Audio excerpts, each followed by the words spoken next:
Hello, everybody. I'm Skip Elsheimer. Welcome to the AV Geeks Lunchtime Streaming Show, where we watch old 16mm films and say goodbye to September. Goodbye, September. October is my favorite month, so there's lots of reasons that I like October. It's fall, things get cooler. It's Halloween. It's World Audiovisual Archiving Month, I think. And it's also my birthday. So all that stuff is great. Love it. Anyhow, we watch old 16mm films, and we're still kind of celebrating the fact that we got 11,000 films and streaming shows online on our YouTube channel. So thank you for watching and encouraging us. And so I don't know when we'll hit 12,000, but it's pretty great. All right, so here is, I'm going to start off with some traffic safety PSAs. Enjoy.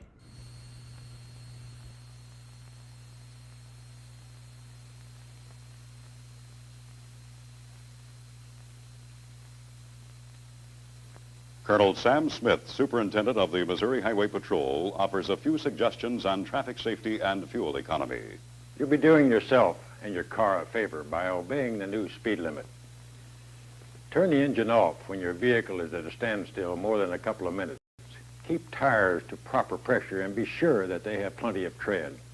Have your engine tuned periodically, and by all means use your seat belts every time.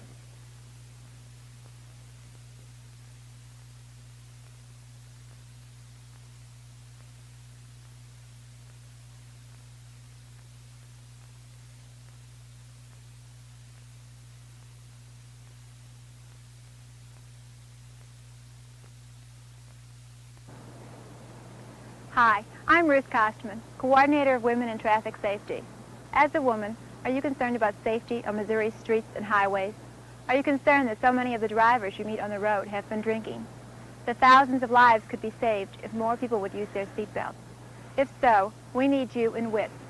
We'll be glad to send you information on WITS. Write to Women in Traffic Safety, Box 203, Jefferson City, Missouri.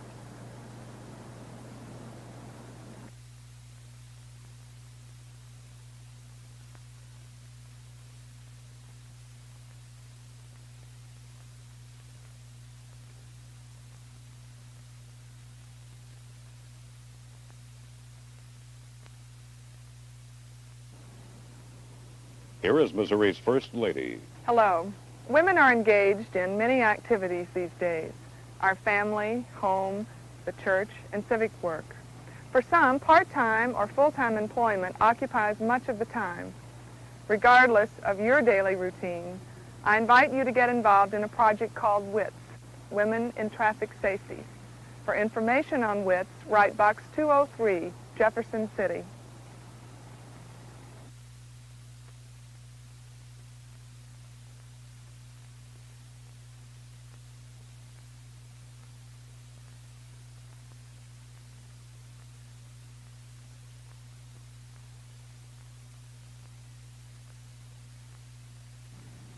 Here is Paul Collins, State Director of Highway Safety. We're reducing our speed.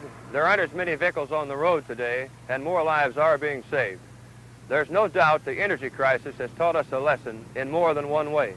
But remember, we must continue the battle against death and human suffering on our streets and highways. I urge you to join us in our continuing effort to save lives on Missouri roads.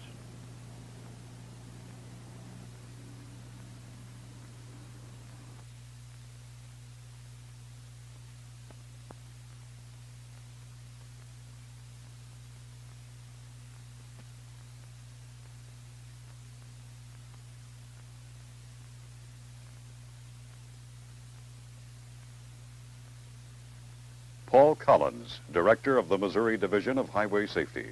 This board shows a comparison of Missouri traffic deaths, how we stand today compared to yesterday, a month ago, and a year ago. The picture is brighter thanks to the lower speed limit and changes in our everyday driving habits. But remember, this number represents one human life that could have been saved. It could have been yours. Don't put yourself on this board. Be an alert driver.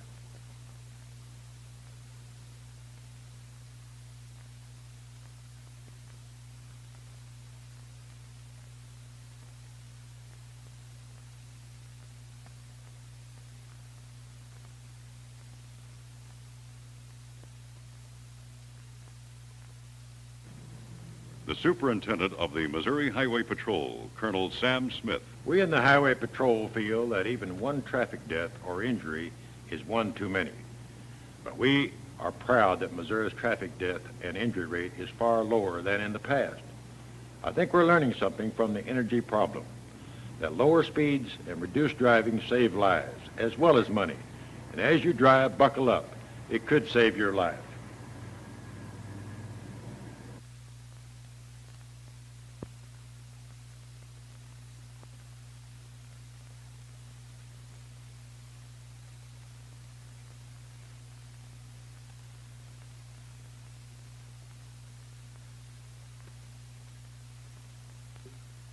From the state capitol, Governor Christopher S. Bond. Missourians are proud of their beautiful and majestic capital, and this year all of us have something else to be proud of. Our traffic death and injury rate is well below normal. I'm sure this is due in part to the slower speeds and a change in our driving habits.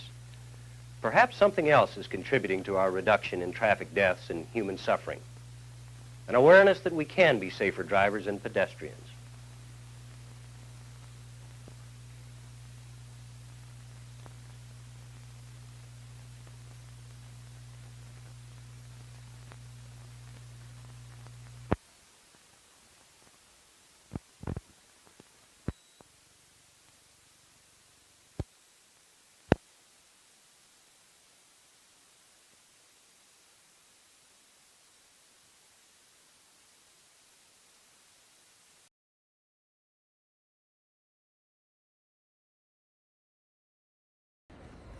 Yeah, Missouri must have been rough back in the 70s. Man, when somebody wrote in the a couple of people wrote in the comments, Vickles on the road. All right, this next film is fascinating. I scanned this yesterday and was like, what is this? And I'm still trying to figure it out. It's fascinating. That's what it is. And that's the thing about AV Geeks is how quickly we go from one type of film to another type of film. And so this is called Fable of the Peacock. And I thought, well, this is going to be animated. You know, maybe it's a Rudyard Kipling story. Boy, I was wrong. Enjoy.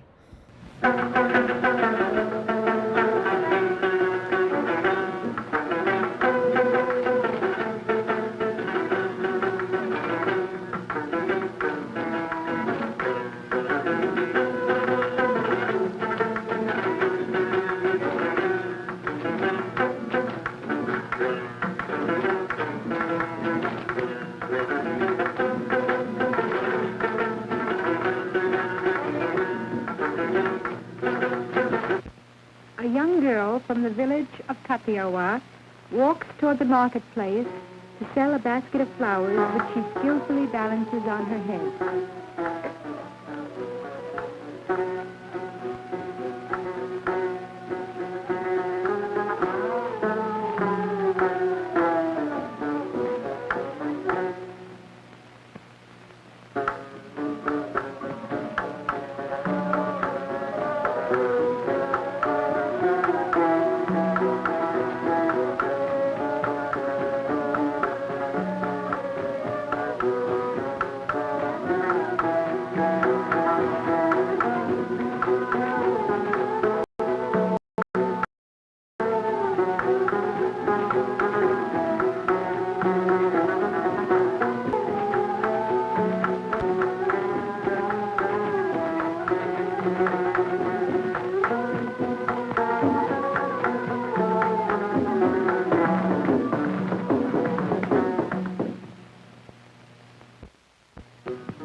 Dances is a series of dance presentations showing you how different peoples of the world use the dance as a ceremonial, as a form of entertainment, or just for fun. This flower girl from a province in northwest India is using her hands to show you how she places flowers in her hair and the garlands she has made. And she is asking you to buy them from her. These hand gestures are typical of East Indian dance. Throughout India, you know, the hands are a much more important part of the dance than they are, for instance, in our own country. The dancers use their hands to tell you a story in a series of stylized gestures called mudras.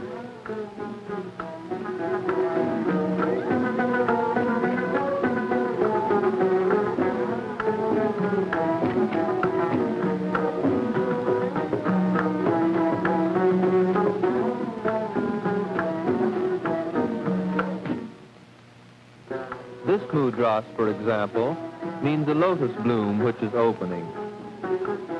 Our Indian dancer here is Lakshmi Wana Singh. She's barely 18 years old, but she's been dancing for nearly 15 years. To achieve the fluidity and control so necessary in this kind of dance took these 15 years of rigorous daily training by her father.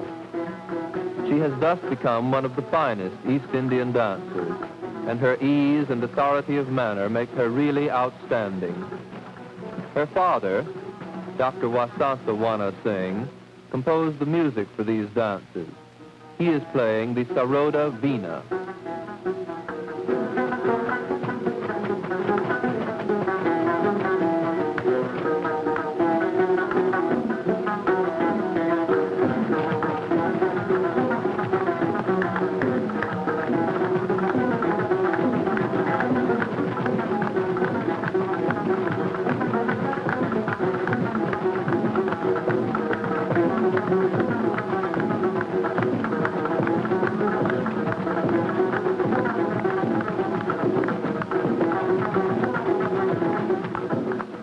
Let's listen to Lakshmi as she tells you the fable of the vain peacock with both her voice and her hands.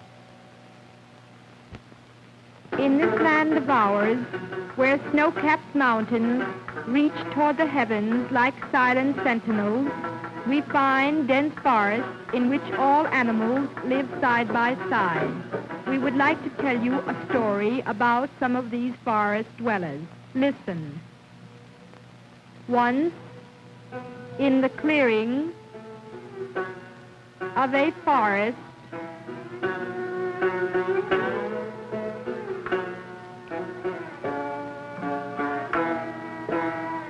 lived a peacock.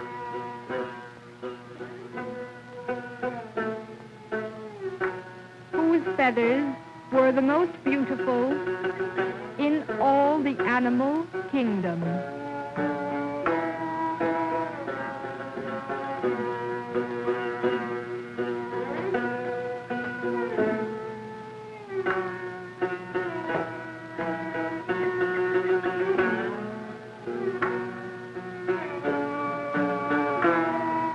It was understood why Lord Vishnu had selected him as his vehicle, as not a day would pass without some animal stopping to gaze admiringly at the huge fan of vivid colors that rose above his proud head. This constant admiration made the peacock very vain, and he had only contempt for all other beauties nature had surrounded him with. The gay streams with water of purest silver that ran across the clearing, forming here and there serene spots covered with lotus blooms, seemed to him unworthy of his attention, and he thought the blue velvet of the night studded with stars a poor imitation of his own beauty. All this was finally brought to the attention of the king of the animals, the lion.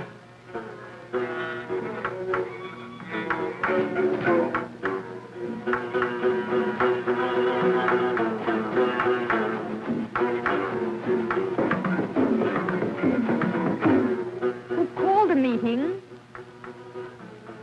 to discuss the manner in which to cure the peacock of his false vanity. Each animal expressed his views, and the cobra was the first to speak. Spreading his diamond-shaped hood,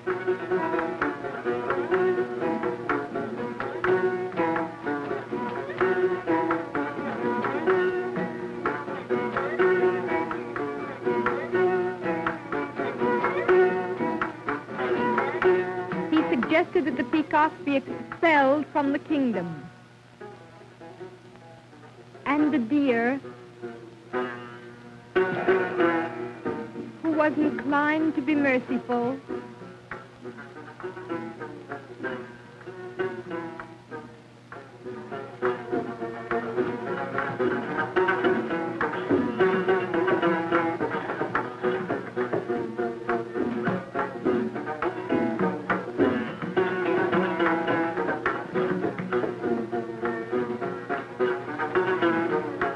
with eyes full of sadness, gently agreed.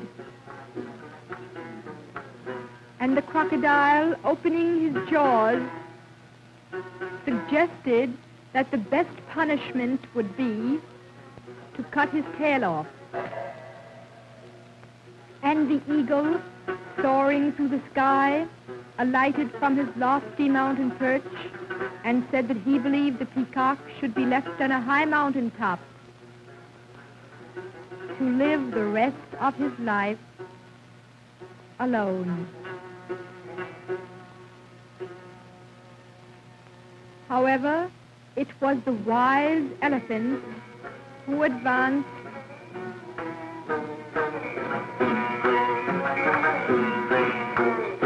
flapping his huge fan-like ears and raising his trunk in salutation to the king of the jungle that suggested the best punishment. Let us challenge the peacock to sing, he said. Such is his conceit, he will never hesitate to take up the challenge. I would suggest that the nightingale be the challenger, as he is the sweetest singer amongst us.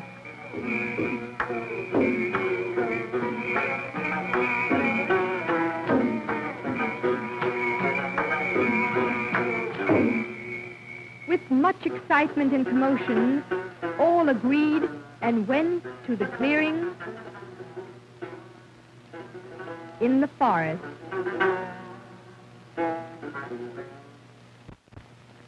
The nightingale humbly approached the peacock and said, I am sure that you possess an enchanting voice, as beautiful as the feathers of your tail. Will you please sing for me? The peacock looked at the little brown bird and tolerantly smiled. No, my dear friend, you sing first.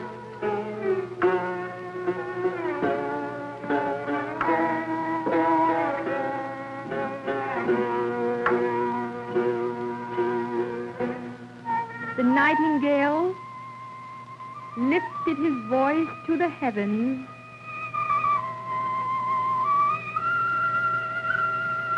in the sweetest song the jungle had ever heard.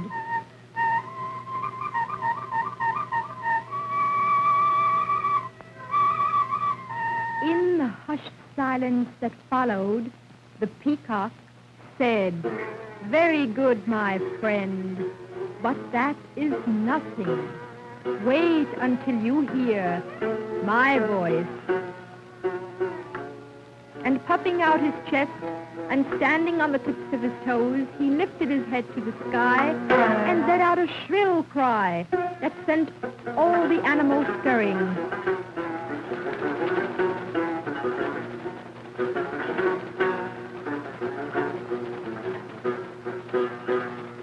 Then followed laughter and ridicule as all the animals made fun of his vain attempts.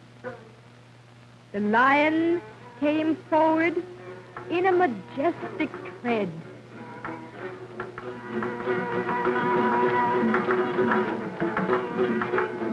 And roared.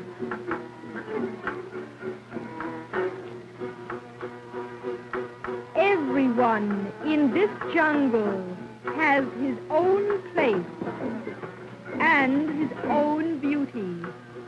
Vanity is shallow and should not be tolerated. The nightingale's simple coat is no match to your glorious colors, but neither is your voice a match to that of the charmer of the skies. The peacock bowed his head and understood his own folly.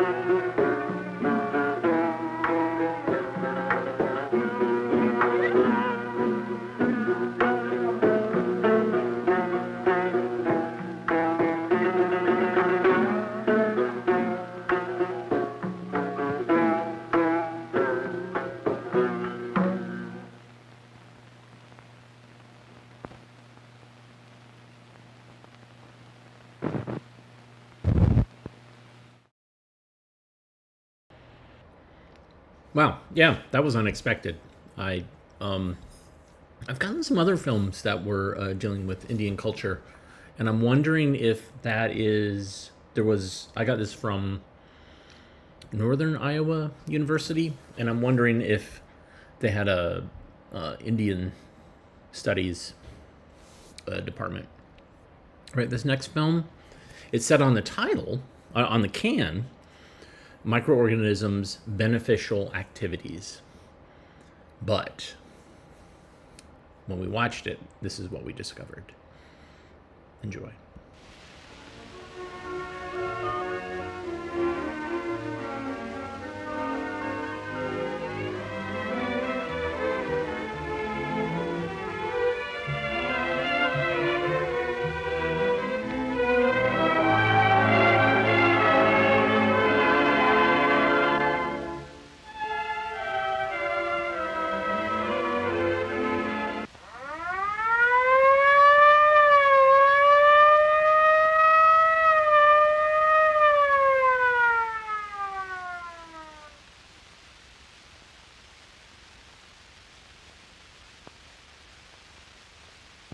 Disease.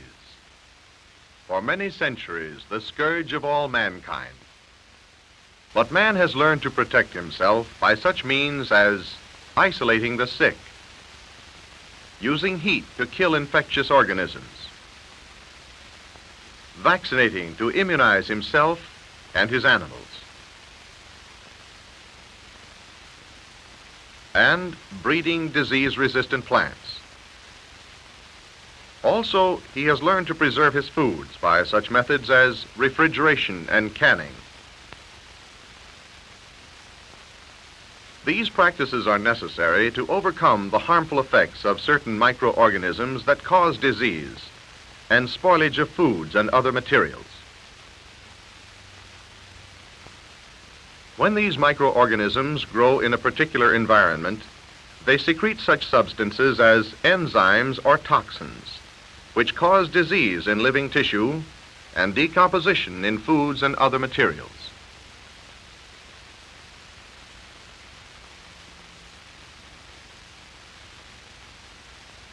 Our knowledge of such harmful activities of microorganisms is the result of the brilliant studies started by Pasteur and other scientists, including Metchnikoff, Ehrlich, and Koch, the German bacteriologist who proposed certain postulates for proving that a specific disease is caused by a specific microorganism. Koch's postulates consist of 4 steps. First, observe the same organism in every case of the disease. Second, isolate the organism and grow as a pure culture. Third, inoculate the pure culture into a susceptible host to reproduce the disease. And fourth, re-isolate the same organism from the experimentally diseased host. As an example of the application of these postulates, let us examine a group of tomato plants. Close observation reveals that an infection has developed on the stems. Microscopic examination of the infected tissue of many plants shows the same bacteria. To isolate the organism, the diseased tissue is removed and treated with a disinfectant to eliminate bacteria which may be present on the surface.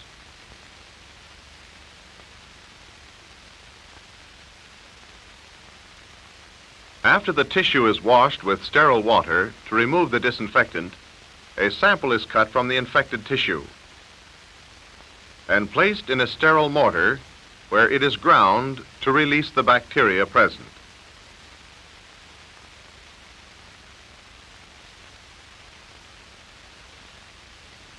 Some of the liquid containing the bacteria is streaked over the surface of a material which permits these organisms to grow. After a period of incubation, areas of bacterial growth appear on the surface. The bacteria which have been isolated seem to be identical to those originally seen in the infected tissue. These organisms are now transferred to fresh nutrient material on which they grow as a pure culture, thus satisfying the second of Koch's postulates.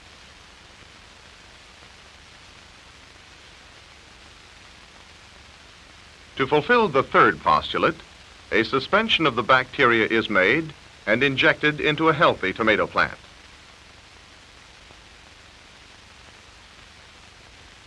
After a period of time, an infection develops at the site of the inoculation.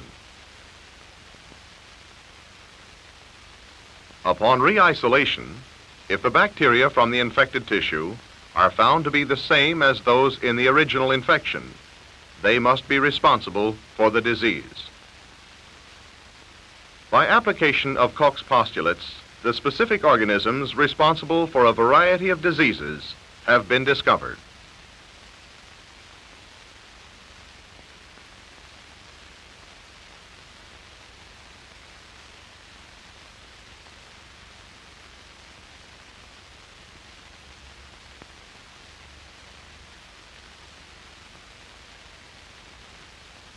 Many of the organisms which cause disease infect only a specific host. Diseases of plants do not occur in man and other animals.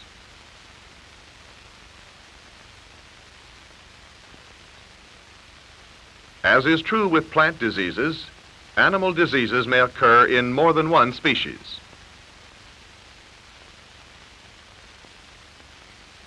In addition to affecting specific hosts, the organisms are often localized in certain tissues, such as streptococci, which cause sore throat, or tubercle bacilli found in the lungs, or poliovirus, which damages nerve cells.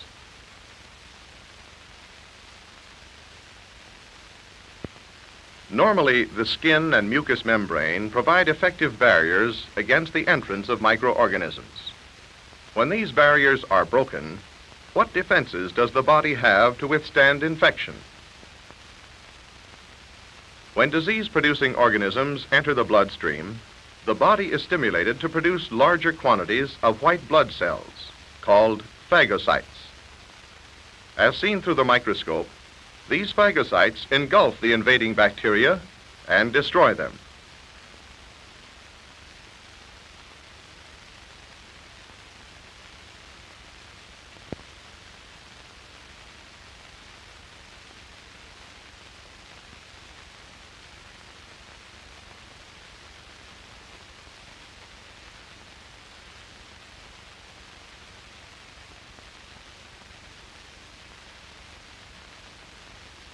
In addition to the action of white blood cells, these foreign organisms stimulate the body to produce chemical substances known as antibodies, which react with the organisms or their toxins. These antibodies may act by causing the bacteria to clump together, thus aiding the body to overcome the disease. These mechanisms are extremely important in immunity, the body's resistance to disease. There are various types of immunity. In a few instances, at birth, a natural immunity may be present. But more frequently, protection is developed and is known as active immunity.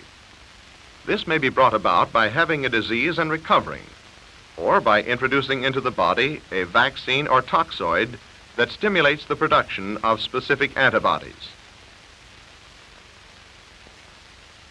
Microorganisms are cultivated in different ways for preparation of the vaccines against the specific disease they cause. Some bacteria are grown in test tubes containing special food materials.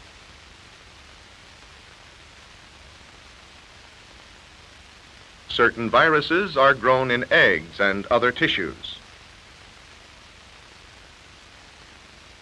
Or the microorganisms may be cultivated in large quantities.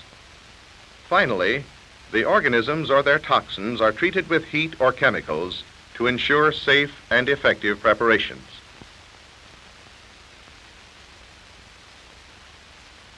Thus, vaccines and other biological products essential in preventing or combating many diseases are available for our use.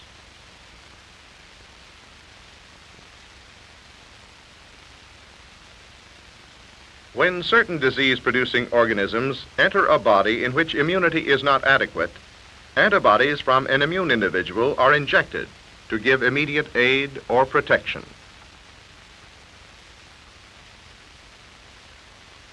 In this instance, an antitoxin is used. The antitoxin is prepared commercially by injecting a horse with treated toxin called toxoid, which stimulates the animal to produce antibodies. After a period of time, the blood of the horse contains the antibodies against the specific toxin which had been injected. The blood is processed, and the resulting antitoxin is used as a protection against the possible harmful effects of the organisms. Such protection is an example of passive immunity.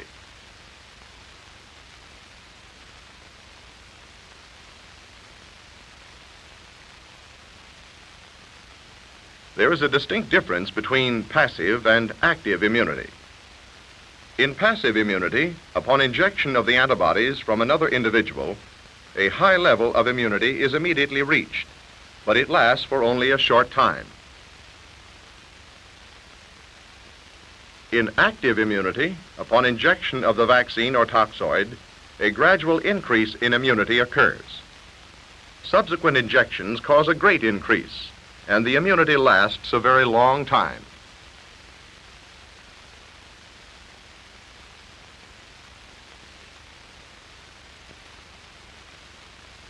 If the defenses of the body are inadequate or have been overcome, other means must be found to combat the infection. The sulfa drugs, various antibiotics, and other preparations are then used in the treatment of the disease.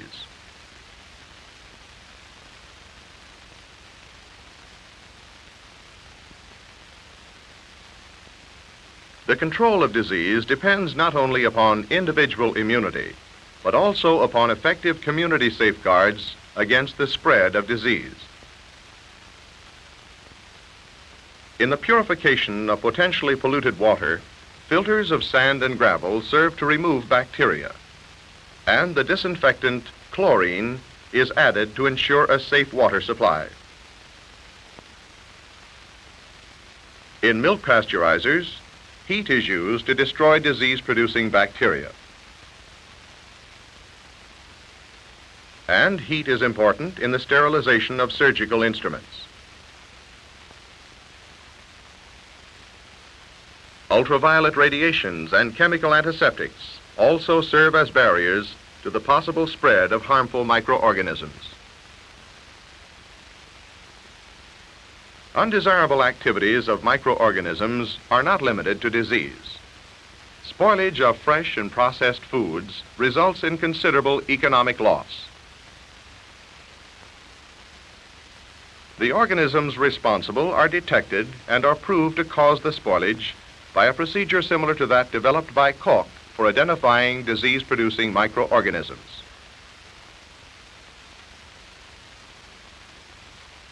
Moreover, these spoilage organisms are controlled by methods similar to those used against disease-causing organisms.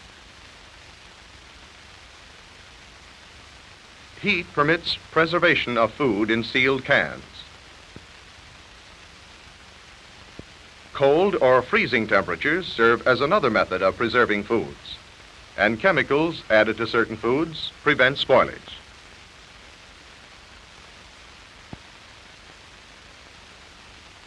Microorganisms are also responsible for deterioration of other materials.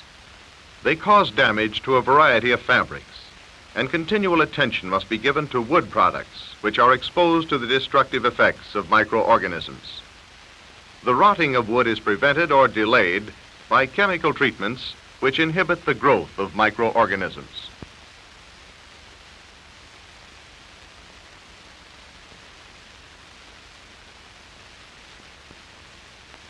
Each outbreak of disease, each instance of food spoilage and destruction of property creates a challenging problem. Only through continual research, using procedures initiated by Pasteur, Koch, and others, can the microbiologist of today learn to control these harmful microorganisms.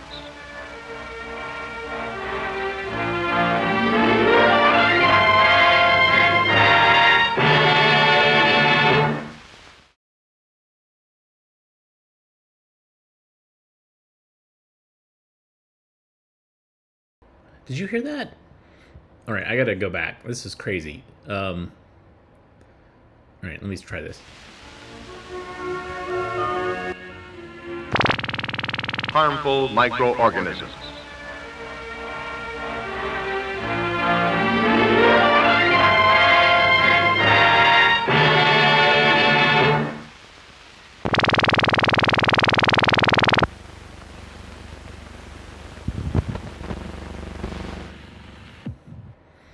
Sorry if you had headphones on, but that was crazy. That test pattern at the end, and then the whacked out audio, that was nuts. I'm not sure exactly what that was all about. Anywho, so much information in there that I would love to broadcast again to the world. And this is my little way of saying, hey, here's what we figured out over the last couple hundred years. Things are still the same. All right. Some of you are looking for new job opportunities, and so this next film is a field that we haven't really shown or talked about here on our streaming channel. And so this is something to investigate. Enjoy.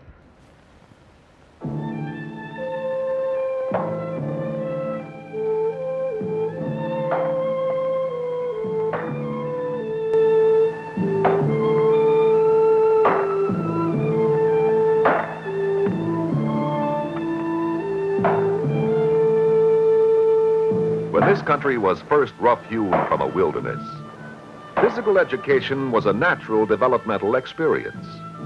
By its own daily activity, Each family developed the qualities necessary for hard, productive living.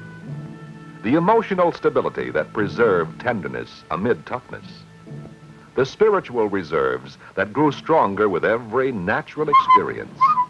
The physical fitness to sustain long, hard labor. And mental alertness, without which survival in a hostile land would not have been possible.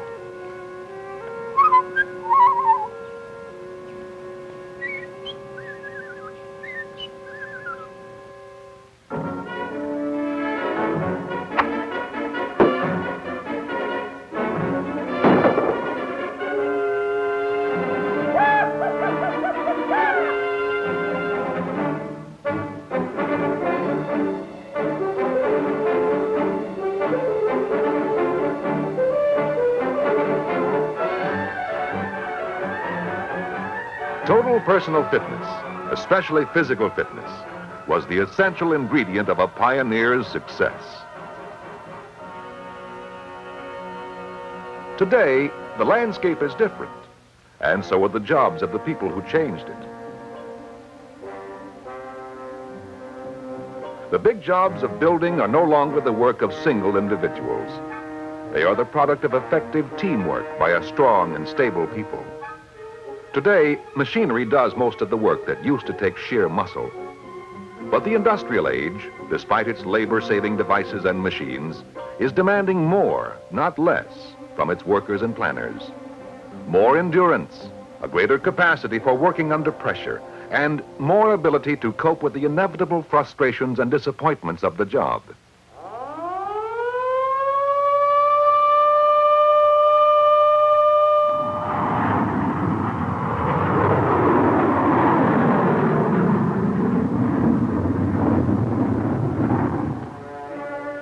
In the armed services, in spite of the push-button concept of defense, behind the controls of every machine is a man. And that man must have more than a high degree of intelligence. Whether he fights in the air, on the sea, or on land, coordination, alertness, physical ability, all these attributes are of equal importance.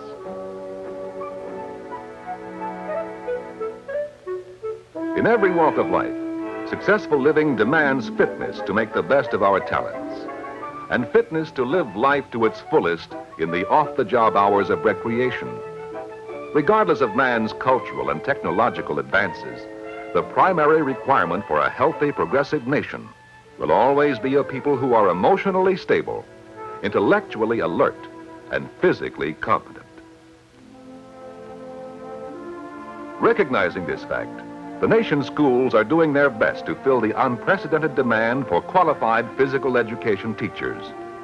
And today, in more than 400 colleges and universities, students like these are preparing for a career in the profession. But even with the tremendous numbers of new physical educators that are graduated each year, in many areas there are still many more positions than there are qualified applicants. Representing a true cross-section of young America, today's physical education students come from a great variety of backgrounds and economic levels. However, to be successful in the field of physical education, every one of them should have certain basic qualities. In addition to good intelligence and scholastic achievement, they must have an alert mind and good muscular coordination. Not a star athlete skill necessarily, but the kind of motor ability necessary to teach the various sports and games. And even more important, the prospective physical educator must have a well-balanced personality, be able to make friends easily and to work well with others. As to the course of study itself, at first glance it looks as though it might have been planned for sheer fun, and yet, although they may vary slightly from school to school, the keynote of the average physical education curriculum, like the physical educator's personality, is balance. Above all, it is designed to provide a well-rounded general education, one that will build the student's character, improve his outlook, and adequately prepare him for other roles he may want to assume in life. With this objective in mind, the physical education student receives a thorough orientation in the humanities, in the social sciences, and in the natural sciences, such as chemistry, physics, geology, or biology. Within the area of specialized study, the student has classes in anatomy, kinesiology, and physiology, as well as courses designed to develop an understanding of child growth and development, to give greater insight into how children and young people learn, depending upon the age group with which the student later wishes to work. In the normal curriculum, the student spends many class hours learning to teach the basic skills in individual, dual, and team sports that aid physical development and provide lifelong recreation. Or, in the case of a man, if he has decided coaching will be the major part of his job as a practicing physical educator, he will probably be dividing much of his time between the skill classes and classes dealing with the theory of coaching. In the last year of work toward a bachelor's degree, the student experiences firsthand the thrill of seeing youngsters develop their confidence and motor abilities as a result of her instruction. And under the direction of an experienced teacher in the field, she learns to perfect her own teaching technique. In addition to this carefully controlled, directed teaching, at this time the student is also completing work for an academic teaching minor and finishing other required studies. At last, after 4 wonderful years of preparation, the young physical educators are graduated Bachelors of Science or Bachelors of Art in Education, ready to take their places in the profession for which they have trained. To find out what happens after graduation, to learn firsthand what opportunities the profession offers, let's visit a few young people who chose to make physical education their careers.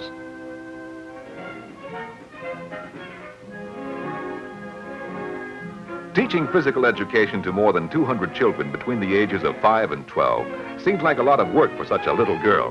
But Mrs. Clifford Pert, known affectionately to her friends and colleagues as Sis, wouldn't trade it for anything. Sis got her bachelor's degree in 1957. She met her husband, Cliff, a former football star at a great Midwestern university, at a student party. Since leaving school, her husband's work has meant relocating twice in different parts of the country. And each time, her physical education degree has assured her of quick placement at a relatively high salary.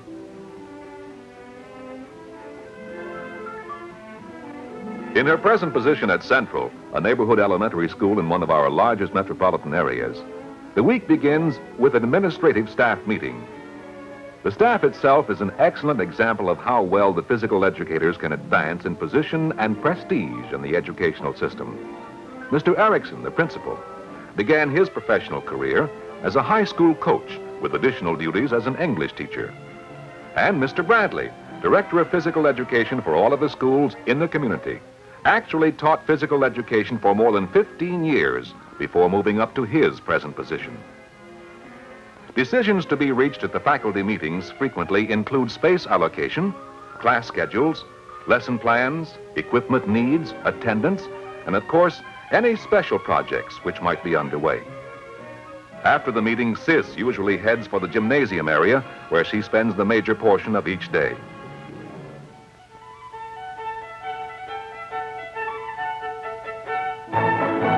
In her rhythm classes, the children learn coordination and develop a sense of timing. Like many elementary school teachers, Sis finds working with the first, second, and third graders one of the most enjoyable phases of her daily teaching. In September, performance of the children is spotty and usually poor, but each year, Sis has the satisfaction of seeing a fine improvement as a result of her work.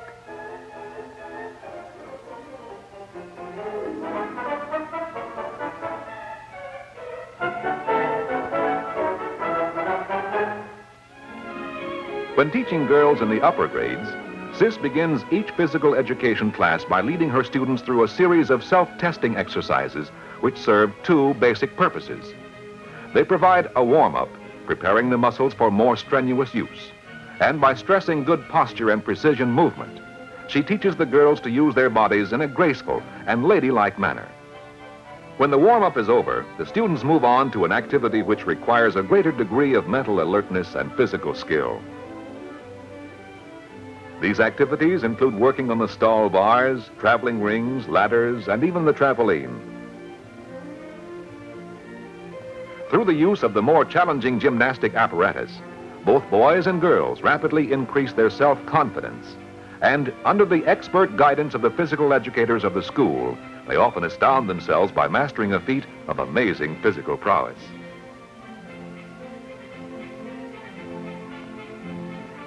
Like so many physical education activities, many of the children's games are designed to teach a sense of sociability and fair play, as well as to further their physical development. And in this case, it's one where Sis, acting as combination teacher and referee, gets as much exercise as her pupils.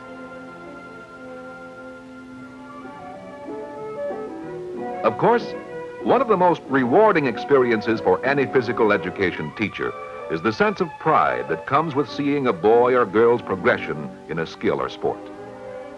Among the first and second graders, for instance, it's not at all unnatural for the children to show a certain amount of clumsiness in motor skills, such as ball handling, throwing, running, or jumping.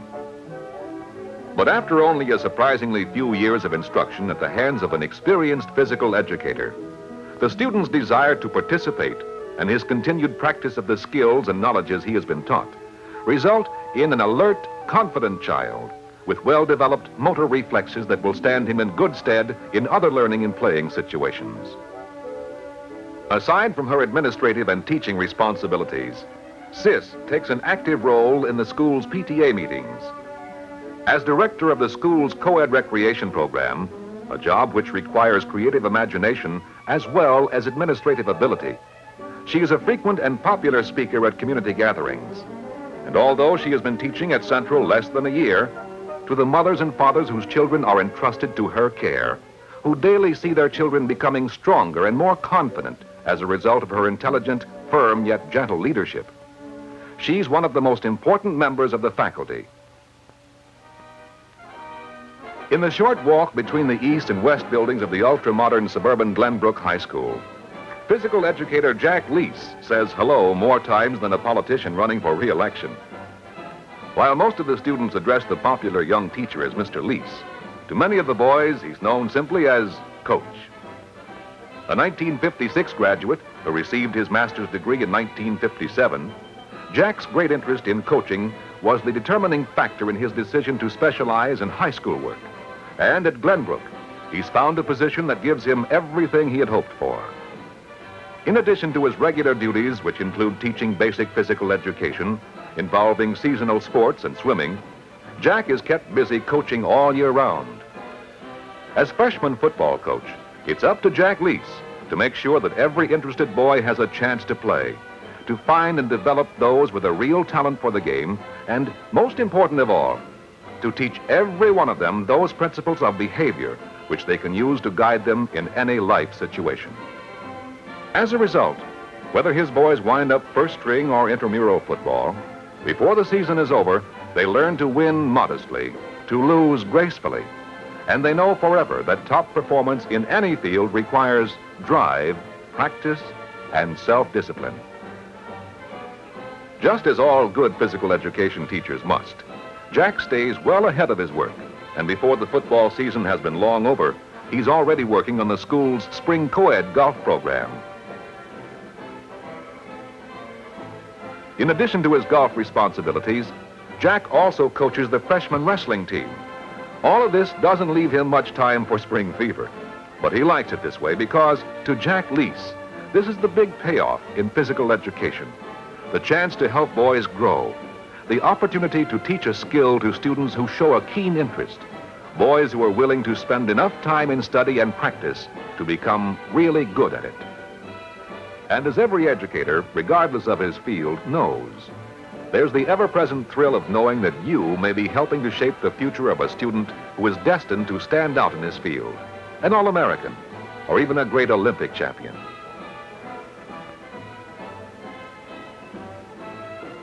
Jack also teaches health education, instructing his students in the importance of observing recommended hygienic and sanitary procedures, good nutritional practices, regular exercise, and the proper amount of rest. Another one of Jack's many responsibilities is that of Mr. Leese, student advisor. Having indicated an interest in a career in physical education, this young man was referred to Jack by the school student counselor. What are some of the specialties in the physical education profession? What can he take now to better prepare him for his college work? No problem is too big for Jack Lease to tackle, none so small that he can ignore it. Because this is his job, helping young people through the sometimes difficult business of growing up. When observing this group of young people at one of our country's most renowned universities, one might well ask, which one's the teacher? The teacher is Elaine Markoff, B.S., M.A., and currently working on her doctorate. And the fun of working with young adults. The informal and friendly relationships she can form with her students are precisely the reasons why this youthful physical educator elected college teaching as her specialty. After arriving at her office, Elaine usually spends the first 1 or 2 hours of the day working on the administrative details that are part of her job. With more than a dozen physical education classes on her weekly schedule, it's important that lesson plans be made up well in advance and that special assignments be completed in time. Her current project, developing a girls' intramural sports program, was given her by Walter Gregg, associate professor in the physical education department and Elaine's immediate superior. Making up such a program requires, first of all, a detailed professional knowledge of the sports to be offered. Volleyball, for instance, will always attract a large number of girls who find this fast-moving, exciting sport exactly what they want. Consequently, Elaine must balance time and facilities with the needs of other intramural sports like field hockey, softball, badminton, and swimming. By applying her basic professional knowledge of the various sports, Elaine can create a successful intramural program. And although her administrative work is thorough and well done, no one knows better than Walt Gregg that Elaine's real interest in her job is in the actual teaching of the many sports for which she is responsible. In accordance with the progressive physical education doctrine of utilizing all of the community's teaching facilities, 2 years ago, Elaine, with the permission of her dean, arranged with the local riding academy to cooperate in the establishment of a riding class. The class has become extremely popular with the students, and since the word got around campus, it's usually filled within a few days after registration. Another class Elaine particularly enjoys teaching is fencing, an ideal sport for those who wish to improve their poise, grace, and coordination. Volleyball, softball, riding, fencing, soccer, Elaine Markoff enjoys them all. But despite her great love of sports and teaching, one of Elaine's most satisfying university duties is carried out during registration. There she enrolls incoming freshmen in the physical education curriculum and helps them plan their first semester courses. If in time these youngsters receive from teaching physical education the same deep sense of fulfillment that Elaine Markoff enjoys, they can rest assured that their choice was a wise one. Comparing very favorably with the other professions in terms of salary, physical education is one of our greatest and fastest growing professions. And within the field, there's a highly desirable variety of specialization. The physical educator may choose a career teaching in public or private elementary schools, high schools, or colleges. He may go into voluntary youth agency work with organizations like the Y, the Boys Clubs of America, or the Scouting Movement. Or he may decide to concentrate on a position in coaching or in one of the many community or industrial physical education programs. Another rapidly growing specialty within the profession, one that has few equals in terms of service to others, is working with handicapped children. Here, with professional knowledge, patience, and understanding, the physical educator earns the love and gratitude of her young charges by giving them confidence and teaching them the skills that will perhaps someday permit them to participate in a sport of their choice and be like others, despite a disability. In addition to the basic rewards of a career in physical education, good income, security, prestige in the community, those positions in the field of teaching offer an additional advantage. Each year, the physical education teacher has 3 months of free time, time which can be used for travel, study, or taking advantage of opportunities for increased income, any of which will broaden the individual's base of human experience and enrich his professional competency. A career in physical education contains all the elements of a full and satisfying life. Interesting work, needed service, economic security, and high social acceptance. Regardless of whether you teach in elementary school, high school, college, or work with a voluntary youth-serving agency, you can be confident that as a physical education teacher, you'll be helping preserve the great American heritage through developing our greatest asset, American youth.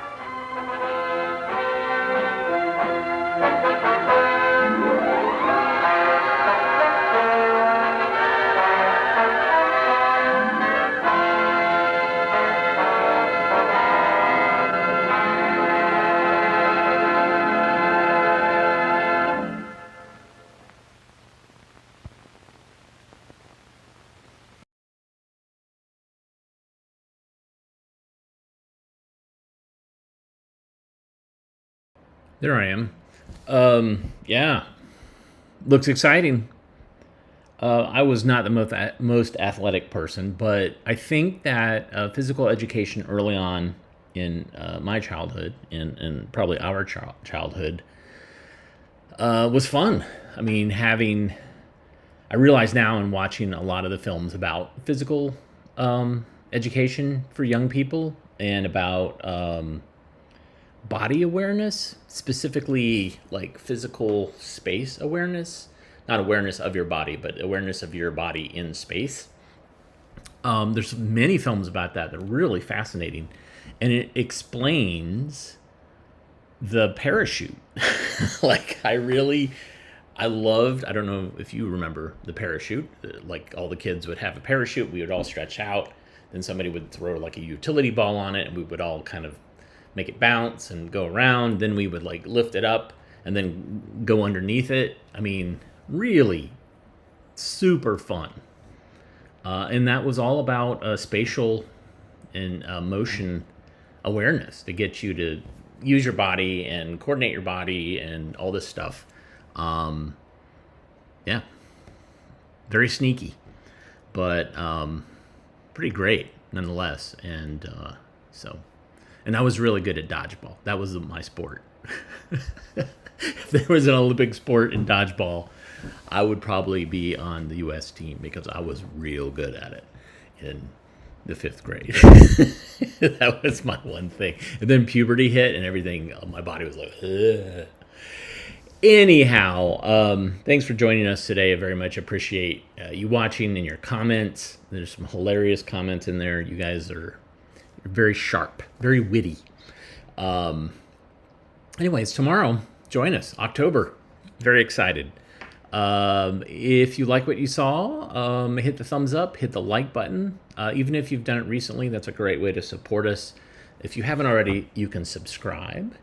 Although I don't think, I'm getting closer to 200,000 subscribers, but I don't think you get a plaque. I think you get a plaque when you get 1 million subscribers. So we got a ways to go. But your subscription helps. And you also get to find out about stuff that we're posting. Sometimes it's stuff that we haven't shown on the streaming show. Sometimes it's stuff that we have shown, but if you wanted to share it or rewatch that, that's a great way to do it. You can also donate via the Super Thanks button or go to ko-fi.com/avgeeks or patreon.com/avgeeks. Those are other great ways to support us. Tonight, I'm going to be on VCR Party Live, and I think I'm going to show them a little bit of Super Puppy, because Super Puppy was insane, and I think they need to see it. And they might even have like a copy of it on VHS if they haven't watched. Who knows? But yeah, join me tonight and help me take over the comments. Yeah, that's not going to happen. Anyhow, everybody have a great rest of your Tuesday, and we will see you, if not tonight, tomorrow. Everybody take care. Love you guys. Goodbye.